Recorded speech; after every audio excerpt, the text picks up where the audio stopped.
concernant tous les domaines de la vie du pays. Le magazine Humura Burundi est diffusé sur le web via le site de la RPA www.rpa.bi. Humura Burundi.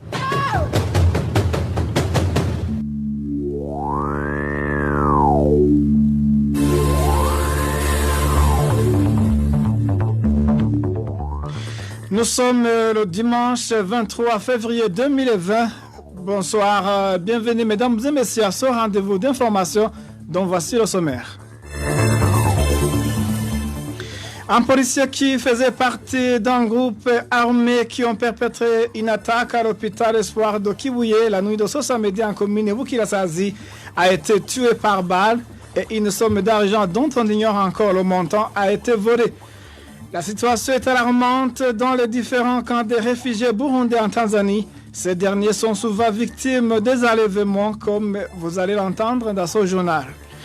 Dans la rubrique Ouahuka de ce dimanche, nous allons revenir sur le double langage des autorités burundaises, sur le rapatriement des Burundais en exil et le refus de retour au pays natal de certains politiciens burundais par le gouvernement du Burundi. Voilà pour le sommaire. Onésime de Chimagize à la présentation et M. Steve Nyungeko assure la mise en onde.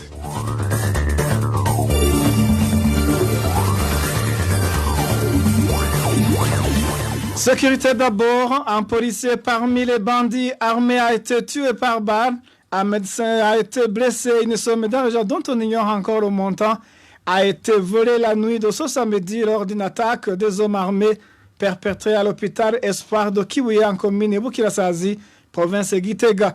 Parmi les voleurs figurait aussi un des employés de cet hôpital. Au point avec Vicky Christolineritz.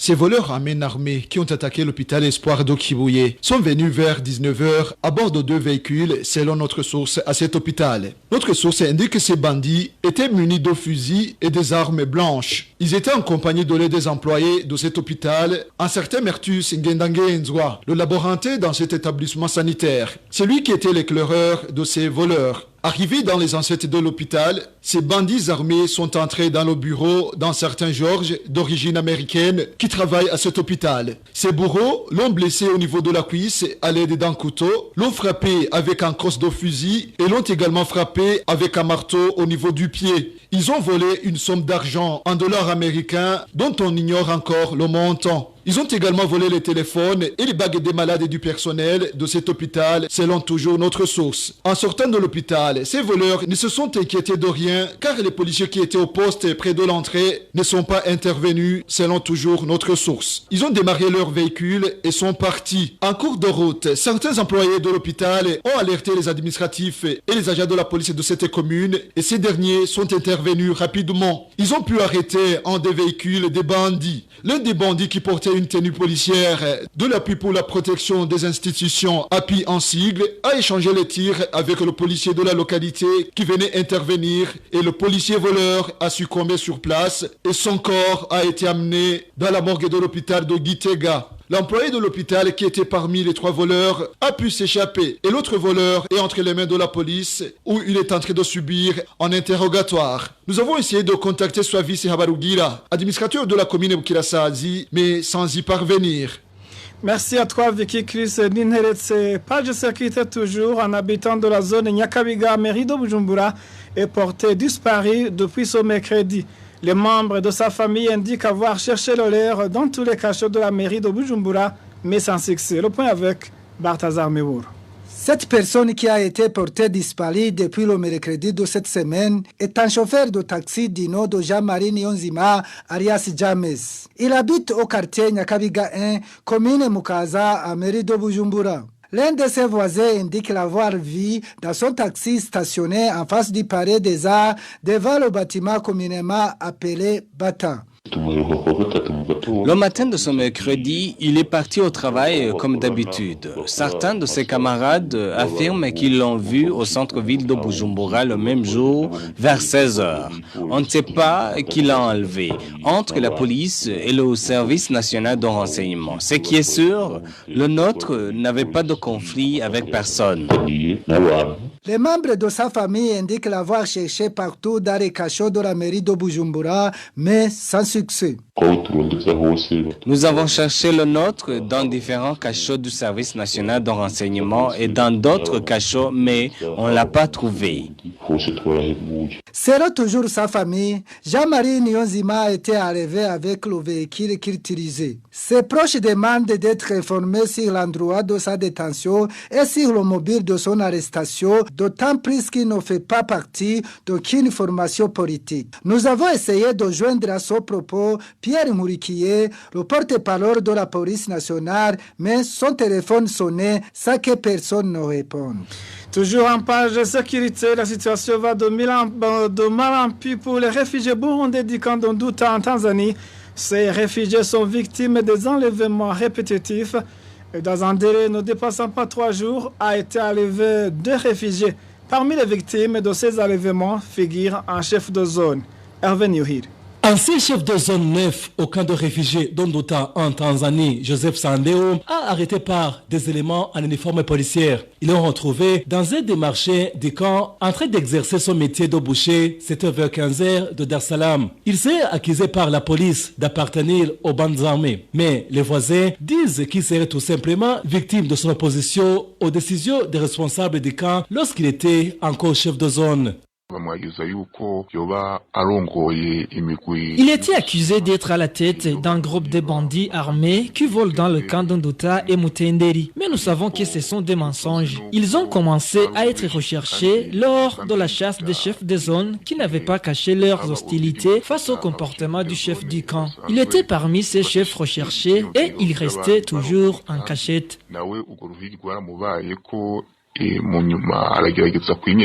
La famille, appuyée par les voisins, s'est rendue au poste de police, mais on ne l'a pas vu. 2 jours avant l'enlèvement de Sandeo, un autre réfugié du village 1, zone 2, avait été lui aussi victime d'enlèvement. Pierre Ichoitungié, un jeune homme de 38 ans, a été arrêté chez lui vers 2h du matin. Ses voisins ont été réveillés par les cris de la famille et ils ont pu constater que les ravisseurs étaient des personnes à long manteau et avec des fusils.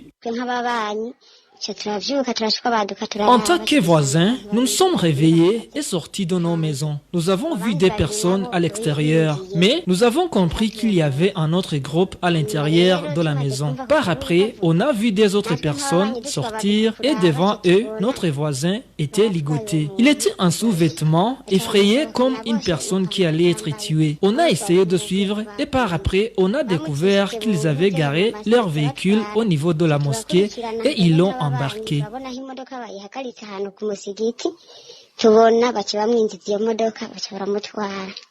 Le vendredi matin, la famille et les voisins se sont rendus au poste de police à sa recherche. Certes, ils ne l'ont pas vu, mais quelques indices leur ont montré que la police y est pour quelque chose.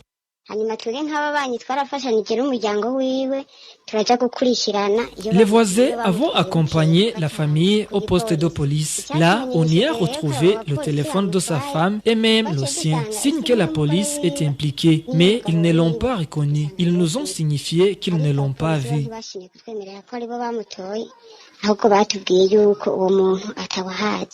La rédaction de la RPA a cherché à joindre le chef de poste de police Ondouta, mais son téléphone sonnait sans que personne ne décroche. Pour rappel, l'enlèvement des réfugiés burundais dans les camps en Tanzanie est devenu monnaie courante. Retrouvez les différentes productions de la RPA sur Facebook, YouTube, Twitter et sur www.rpa.bi. Parlons politique à présent, report de la réunion des chefs des États de la communauté de l'Afrique de l'Est qui était prévue le 29 février 2020 à Arusha en Tanzanie, de même que celle des ministres de la communauté est-africaine qui était prévue le 25-27 pour préparer celle des chefs d'État de cette communauté. Ces réunions ont été reportées suite à la demande de la République du Soudan du Sud, qui est actuellement en train de former un gouvernement de transition réunissant le gouvernement en place et les groupes d'opposition. Grogne chez les propriétaires de kiosques situés à l'école primaire Bassin en zone Buyenzi de la mairie de Bujumbura. Pour cause, l'officier de police du nom de Bertin Gahungu aurait ordonné la fermeture de ces kiosques, alors que ces vendeurs propriétaires de ces kiosques affirment avoir une autorisation leur permettant d'exercer le commerce à cet endroit. Le point avec Innocent Valentin Singranghab. Les propriétaires de ces kiosques situés tout près de l'école primaire Bassin en zone Bouyenzi indiquent qu'ils ont été surpris de voir un groupe de policiers vendredi de la semaine dernière s'introduire dans cette parcelle pour leur empêcher d'exercer leurs activités commerciales à cet endroit. Un parmi ces commerçants qui s'est confié à la RPA affirmait que les policiers qui ont procédé à cette opération de fermeture de leur kiosque étaient sous le commandement de Bertin Gahungu, commissaire de la police judiciaire des parquets. Les policiers sont venus nous perturber vendredi la semaine passée vers 7h30. C'était le 14 février de cette année. Nos kiosques se trouvent entre l'hôtel Albatros et l'école primaire Bassa. Nous exercions notre métier de commerçant dans 5 kiosques. Ces derniers sont occupés par ceux qui font les pompes funèbres, un secrétariat public, une cantine et des vendeurs de pièces de rechange et de motocyclettes Bajaj. Accompagnés par les directeurs des établissements Bassin 1 et Bassin 2, ces commerçants ont essayé d'approcher le commissaire Bertin Gahungu qui a commandité la fermeture de ces kiosques, mais sans succès. Nous nous sommes rendus chez le commissaire étant accompagnés par les directeurs des écoles Bassin 1 et Bassin 2. Les directeurs ont plaidé pour nous.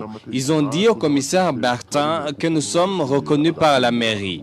Les directeurs ont également indiqué qu'ils soutiennent la présence de ces kiosques à cause de leur établissement car ils servent aux besoins des écoliers, mais Bertin a catégoriquement refusé et il nous a ordonné d'aller installer nos kiosques ailleurs. Il nous enfonce dans la pauvreté. Ces commerçants demandent qu'ils soient rétablis dans leurs droits, car, disent-ils, ont tous les papiers leur permettant d'exercer ce commerce à cet endroit. Contacté à ce propos, Bertin Gahungu, commissaire de la police judiciaire des parquets, a refusé de s'exprimer sur nos micros. Parlons environnement à présent. Les sachets sont toujours utilisés partout dans différents coins du Burundi sans aucun problème.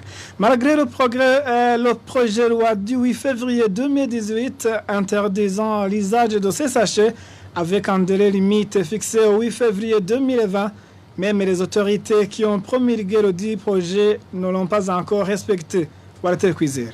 L'usage des sachets non biodégradables continue dans les différents marchés, boutiques ainsi que les pharmacies du pays. Pourtant, l'usage de ces sachets est contre le projet de loi signé par le président de la République lui-même et le ministre de l'Environnement le 8 février 2018 qui interdisait l'usage, l'importation et la commercialisation et toute présence des sachets sur le territoire national. De plus, un délai de 18 mois avait été aussi accordé aux utilisateurs de ces sachets pour qu'au 8 février de cette année, il n'y ait plus de sachets au Burundi. Malheureusement, l'usage des sachets reste une réalité à ce jour. Par ailleurs, les sources de la RPA indiquent qu'il y a même une entreprise dénommée Shapacking Limited à Bujumbura qui continue la fabrication de toutes sortes d'emballages en sachets. Cette entreprise serait une propriété des Arabes et des Ougandais selon toujours nos sources. Cette entreprise va débuter bientôt la fabrication des enveloppes sacs à la place des sachets, mais suite au manque du matériel nécessaire, ce projet n'a pas encore vu le jour. Enfin, certaines des autorités du pays utilisent encore les sachets non biodégradables pour assister certaines victimes ou donner des cadeaux. Des exemples en date étaient celui du ministre Martin Nivyabandi, ministre de la Solidarité, lors de sa descente pour venir en aide aux membres vulnérables du parti au pouvoir en province de Bubanza, et celui du conseiller chargé du social à la présidence de la République lors de sa descente pour un don de cadeaux à une mère qui a mis au monde des quadruples à Gitega. Dans la rubrique Ubahuka de ce dimanche, nous allons revenir sur le double langage des autorités burundaises, sur le rapatriement des Burundais en exil et le refus du retour au pays pour certains politiciens par le gouvernement burundais. Cette rubrique vous sera présentée par Clovis Nyonzima.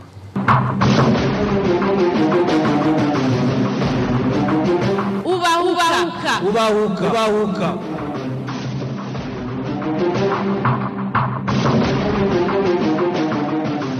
Depuis le 13 février de cette année, un groupe de politiciens burundais est arrivé en Ouganda. Une escale faite pour se procurer des laissez-passer leur permettant d'entrer au Burundi. Des papiers que l'ambassade leur a refusés et avant de les déclarer indésirables dans les enceintes de cette ambassade. Des instructions qui auraient été émises par le gouvernement du Burundi, le même qui sensibilise toujours les Burundais en exil à rentrer au pays. Dans la rubrique Ubahuka de ce dimanche, nos invités vont nous partager leur point de vue sur le double langage du gouvernement du Burundi, sur la politique de rapatriement des Burundais en exil. Au micro, vous êtes avec Clovis Nyonzima. Bienvenue. umunyagihugu yahora bura hari toborera canke nyina gatinya no kuri tobora kubera gutinya umutura ku mutwe butarata manzuri yo yiteye mu ngundu y'igitoke canke yo yisakiye mu gisaka aho naho atari karakinja kinja mu mukenke kenke ukamuha imikora akabona kwikora mu gahugu. Le gouvernement du Burundi, à travers différentes autorités, sensibilise toujours les Burundais en exil depuis le début de la crise politique qui a éclaté en 2015, à retourner dans le pays natal, plus encore dans cette période préélectorale. Malgré tout, il y a un groupe de politiciens avec à la tête l'ancien secrétaire général du parti CNDD-FDD, Jeremy Ngendakumana, qui se trouve en Ouganda pour avoir été refusé de rentrer au Burundi car l'ambassade du Burundi dans son pays leur a refusé de laisser passer. Et il y a de cela plus d'une semaine.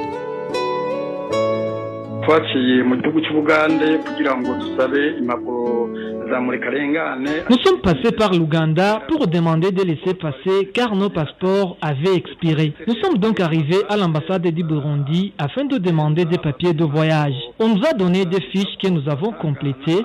Nous avons donné nos passeports afin que l'ambassade délivre et de laisser passer. La secrétaire de l'ambassadeur les a présentés à l'ambassadrice pour qu'elle appose sa signature.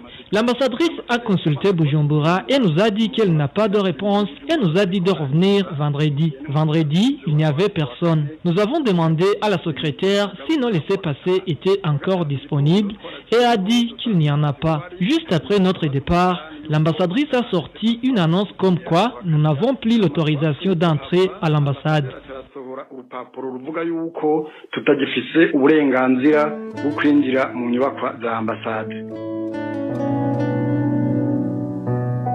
Maître Dieudonné Bashirahishize, l'un des défenseurs des droits humains, indique que empêcher les Burundais qui le veulent à rentrer dans leur pays natal est une chose qu'il a mal accueillie, mais qui n'est pas du tout surprenant au régime de Pierre Nkurunziza.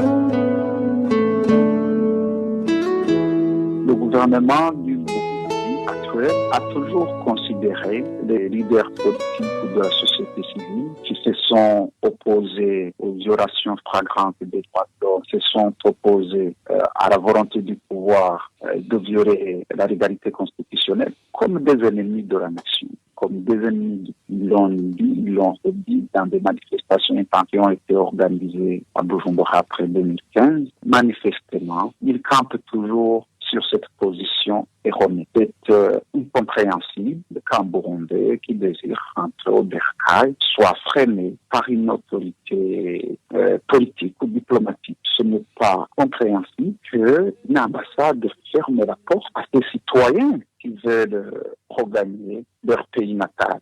Ceci est une preuve très parlante de la peur du gouvernement burundais de voir revenir au pays des gens qui oseront tenir un discours qui ne plaît pas au pouvoir. Vous savez que après 2015, le gouvernement, le régime actuel a tout mis en balance pour opprimer les personnes de l'opposition ou les personnes qui sont supposées être des opposants simplement à raison de leurs opinions. Certains sont toujours incarcérés, d'autres ont été forcés à l'exil, plus dans des millions, d'autres encore ont été enlevés et d'autres tués.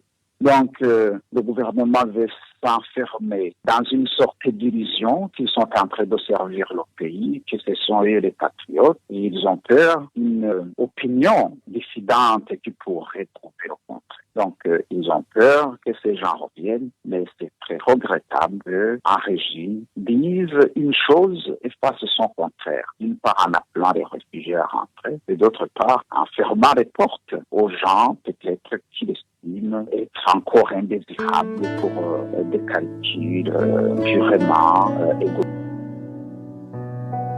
Jean Bosco Ndayikengurukiye, président du parti Kaze FTD, en même temps secrétaire de la coalition Sefor Arusha, indique que les politiciens qui sont rentrés au pays sans problème ont signé un pacte avec le gouvernement de ne jamais s'opposer à la politique du gouvernement. Vous posez la question de savoir pourquoi 2 poids 2 mesures, pourquoi le CDP a été accepté, pourquoi ils n'ont pas de problème, alors que les autres ont des problèmes. Je dis, il ne faut pas confondre deux choses différentes. Le poids du CDP n'est pas celui d'une partie de frontière qui essaie de rentrer, parce qu'eux, ils connaissent les militants du CNDD-FDD. Ils ont déjà le CNDD-FDD. Ils ont même fait accéder à la victoire en 2010. Donc même s'ils ne se font pas élire, s'ils soutiennent un candidat d'opposition, ça aura un impact très majeur au niveau du pays et ça peut drainer une masse de voix au niveau du CNDD-FDD en défaveur du CNDD-FDD, en faveur de l'opposition. Pour moi, c'est clair. En tant que stratégie, c'est clair. Donc, il ne faut pas confondre des choses impossibles. Alors, je me dis, le CDP a accepté le revoir en acte et en parole, ils sont dans la bonne CNDD-FDD. Même s'ils trompent le CNDD-FDD, ce n'est pas un problème, ils ne posent pas de problème. Mais pour les autres, vraiment, ça peut être dangereux s'ils n'acceptent pas les conditions du CNDD-FDD, des conditions purement d'humiliation. Maître Dieudonné Bachaïchize d'ajouter que, vu que sur la liste de ceux à qui on a privé le droit de rentrer au pays se trouve Germain Ngendakumana, qui fut secrétaire général du parti CNDD-FDD, montre que le gouvernement du Burundi a peur du changement que cet homme politique peut opérer dans le parti au pouvoir en se basant sur le fait que cet homme politique a toujours derrière lui des membres qui lui sont encore fidèles. Il est incompréhensible que quelqu'un qui a dirigé le parti au pouvoir puisse penser à rentrer sans avoir à en discuter avec les dignitaires du pays. Il doit y avoir eu des négociations en coulisses par rapport aux conditions de retour. Mais le fait qu'on lui refuse l'entrée, après qu'il ait annoncé lui-même son retour, ceci prouve qu'il y a un autre bloc au sein du système qui a refusé son retour. Cet ancien président doit avoir des membres qui lui sont restés fidèles. Et au lendemain donc d'une désignation du candidat du CNDD qui va représenter ce parti à la mascarade électorale projetée au mois de mai, une désignation qui a été entourée apparemment de qui a été entourée de controverses, voire même d'un petit conflit qui a été géré à l'intérieur. Ceci montre que la cohésion au sein du système n'est pas de mise et que d'autre part, on a peur que la venue de cet ancien président du parti ne puisse se fragiliser encore davantage un parti politique au pouvoir qui est en perte de vitesse. Les Burundais pourraient sanctionner le parti au pouvoir à travers les urnes si jamais les urnes pouvaient être transparentes. Mais si cette personne annonce vouloir participer dans les élections et qu'on lui refuse l'entrée, je pense qu'on peut facilement voir on peut conclure que le parti au pouvoir a peur de son retour, a peur de toute personne qui pourrait venir et tenir un discours autre que celui privilégié par le pouvoir en place. Ça lève toute forme d'équivoque par rapport aux contradictions du pouvoir qui, d'un côté, dit vouloir faire rapatrier les réfugiés, d'un autre côté, s'oppose au retour des politiciens qui pourraient faire pencher la balance du côté qui n'est pas favorable aux décideurs actuels. Jean Bosco Ndayikenkurukiye fait savoir quant à lui que derrière ce qui vient d'arriver à ces politiciens qui voudraient retourner au Burundi se cache une main invisible de Pierre Nkurunziza qui veut les humilier car il pourrait lui diminuer la popularité. Les élections à venir, ce sont des élections de tous les dangers. La démocratie sera définitivement enterrée. Les risques de confrontation politique, ethnique et régionale sont réels. Même la conflagration au niveau sous-régional est réelle. Nous le savons, nous le voyons. Ce sont les élections de tous les dangers. Ces élections qui sont organisées après celles de 2015, avec toutes les conséquences. Les élections qui sont organisées après avoir définitivement enterré l'accord d'Arusha, ce qui a été issu de 2005. Ce sont des élections de tous les dangers. L'autre impact, ça on le voit, c'est l'ombre de Nkurunziza dans la gestion des affaires de l'État. Je connais Evariste Ndayishimiye, il avait tout intérêt à ce que les frondeurs réintègrent le CNDD-FDD. Il avait intérêt à ce que le CNDD-FDD soit fort, soit réconcilié avec lui-même. Mais qu'aujourd'hui, les anciens du CNDD-FDD soient humiliés comme ça n'augure pas bonne chose pour demain. Non. Ça veut dire quelque chose de très mauvais. Et la main de Nkurunziza, c'est la gestion du pouvoir aujourd'hui, CNDD-FDD, et même demain, rappelez-vous, il est le guide éternel du CNDD-FDD. Il est le guide suprême du patriotisme dans le pays. Donc, il dirige, il règne demain. Même si quelqu'un du CNDD-FDD gagnait les élections, était président, il ne va jamais diriger sous l'ombre de Nkurunziza. Donc, un peu de mots, tout ce qui se passe aujourd'hui, ce qui se passera demain après-demain, c'est que le lendemain, pour notre cher pays au Burundi, n'augure rien de bon. Pour ce qui est de l'attitude que peuvent prendre les autres Burundais qui voudraient rentrer ultérieurement, Maître Dieudonné Bashayishise indique que ces derniers vont penser 2 fois avant de se décider de rentrer.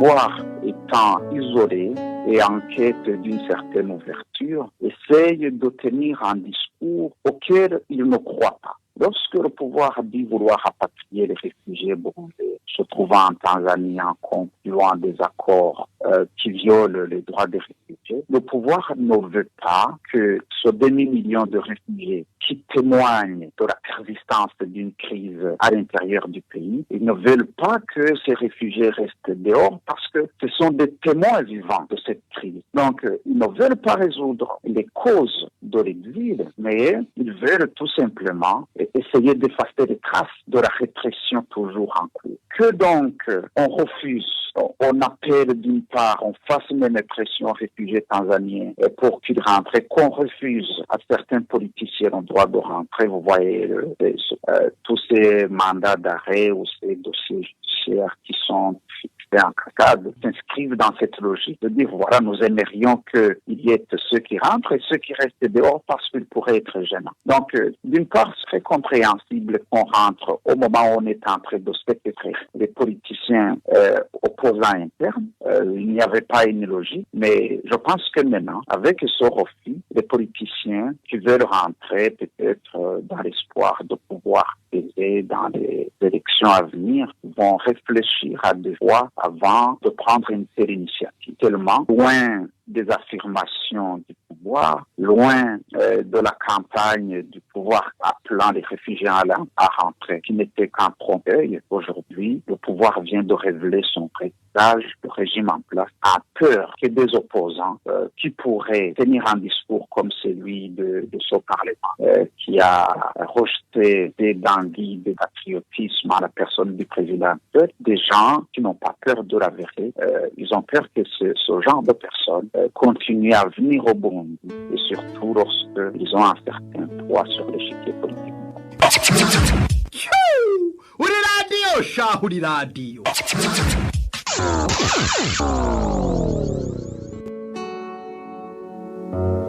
C'est sur ce point de vue de Maître Dieudonné Bashayishise que s'achève la rubrique Ubahuka de ce dimanche, qui était centrée sur le double langage du gouvernement du Burundi, sur la politique de rapatriement des Burundais en exil. Merci à nos invités. Merci à vous tous qui nous suivez. Au micro, vous étiez avec Clovis Nyonzima. À la prochaine.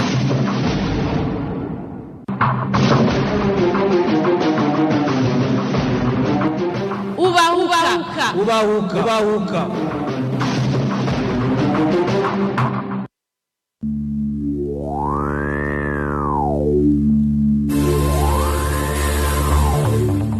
Merci à Clovis Nyonzima, merci aussi à toi, Steve Nyungeko, pour ta collaboration technique. Merci, mesdames et messieurs, c'est parti que prend fait ce journal. Excellente soirée à tous. Au revoir. C'était le magazine Humura Burundi. Un magazine comprend pour relier les Burundais en exil, et c'est toujours au pays, à travers une information de qualité.